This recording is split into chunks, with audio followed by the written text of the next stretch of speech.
3, 2, 1, action. Welcome back to another Empathy Tale episode. Today, we are going to be sharing with you a new episode called The Dancing Princess. Well, this is Victoria Wolders, your Empathy Tales podcast host. If you'd like to connect with me, reach out to me at mykidslocker.com. I am a mom, and I share stories that I've shared with my own kids, Sarah and James. James is 10, Sarah is 13, and over the last 5 years, I've been sharing stories that mean something to me, that circulate around mindfulness and empathy and compassion and care. And so I want to share them with the world. So this is a great opportunity for me to do that. And hopefully somewhere out there, this positive narrative will resonate with you and you will be able to share some kindness with others in the real world or maybe in the digital world. Well, we're going to move on to our story called The Dancing Princess. This story was shared on September 15th, 2019.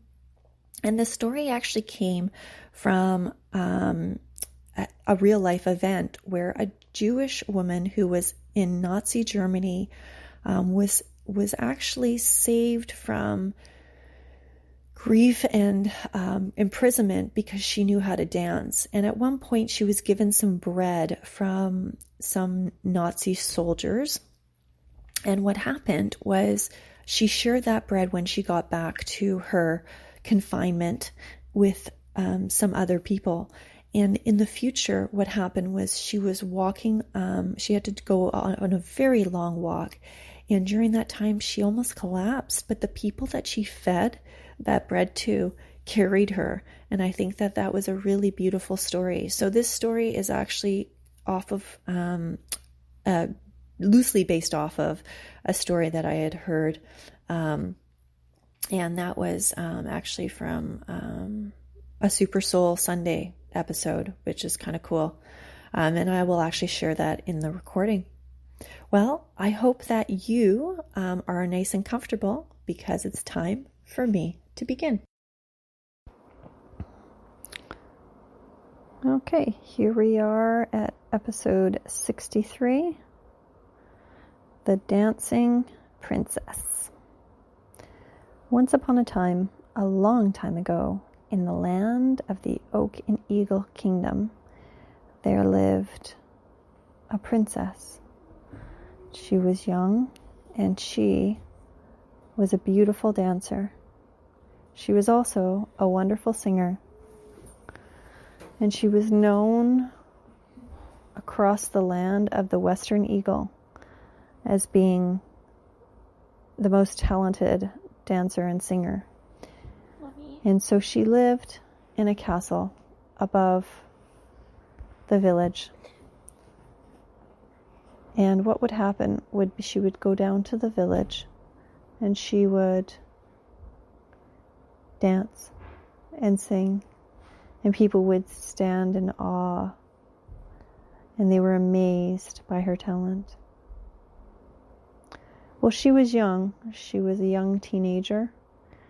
And she knew that her village had some problems with the water trolls because the land under her village was filled with tunnels and tunnels and tunnels of water trolls. And she also had heard rumors from her father, the king, that they were needing to dig down deeper and deeper to get more jewels and gems. And the king became frustrated with the water troll king because the king could not help him. Well, one night, in the dead of midnight,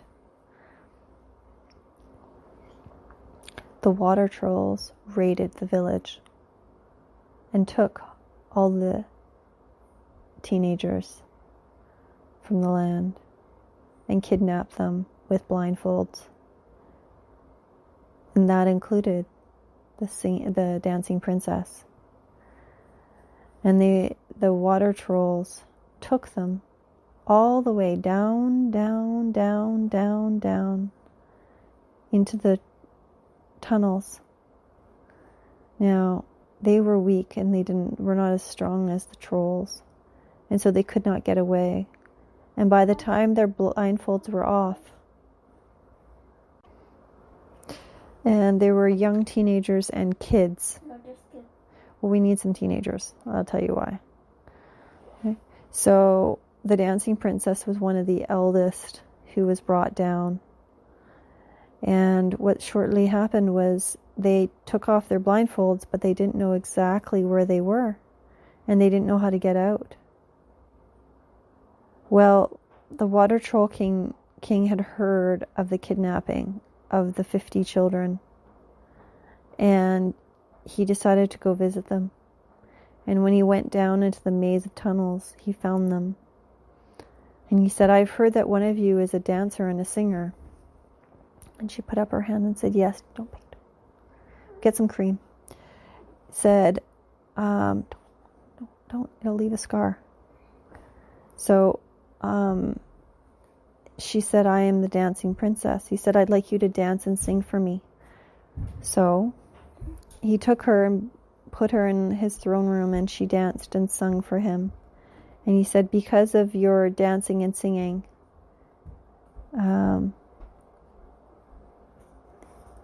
I will give you a loaf of bread, and I will also give you a blanket and a pillow." So she ended up taking it and thanking him. And he led her by blindfold back to wherever all the children were. Once she arrived, the water trolls locked the door.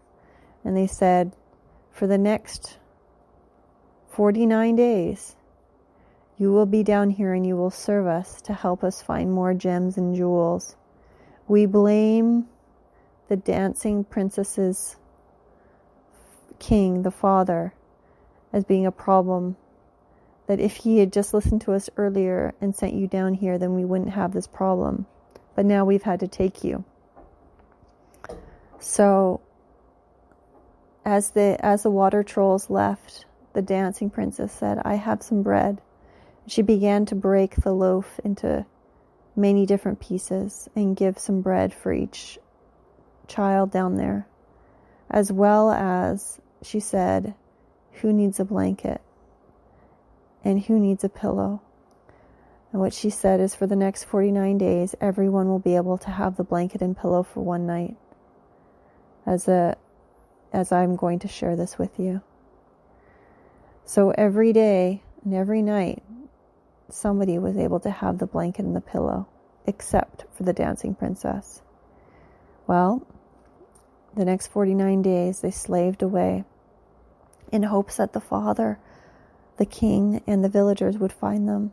But the villagers and the king looked so hard, but because the tunnels were so intricate, they could not find them. So on the 49th day, the children were led by blindfold back up and as they were going up the tunnels, the dancing princess was very weak and very tired. She hadn't eaten much.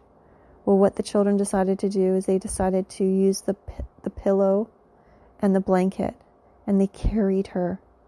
They laid her on there, and they carried her all the way up so she wouldn't have to walk. But she's blindfolded. Yeah, but they could carry her with her blindfold on.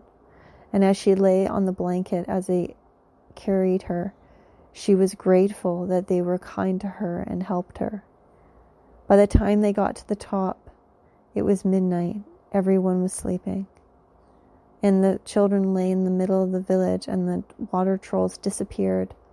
And they called out to their parents and their siblings and the king. And everyone came out and fed them well and took care of them. And the king talked to the water troll king and said, "This is not okay. You cannot just take our children. We want to work together and partner with you. We do not want you to steal our children in order for you to get more gems and jewels." Although the water troll king did not understand, he decided to reconcile, and they decided that together they were going to help each other out and be able to work together to help each other's village and kingdoms. And the dancing princess and the dancing princess came to be known as the one that saved the children in the water tunnels. And they realized the importance of being able to give and community and kindness. The end. And today is Monday, September 15th, 2019. Definitely a Monday. And I'm here with Sarah.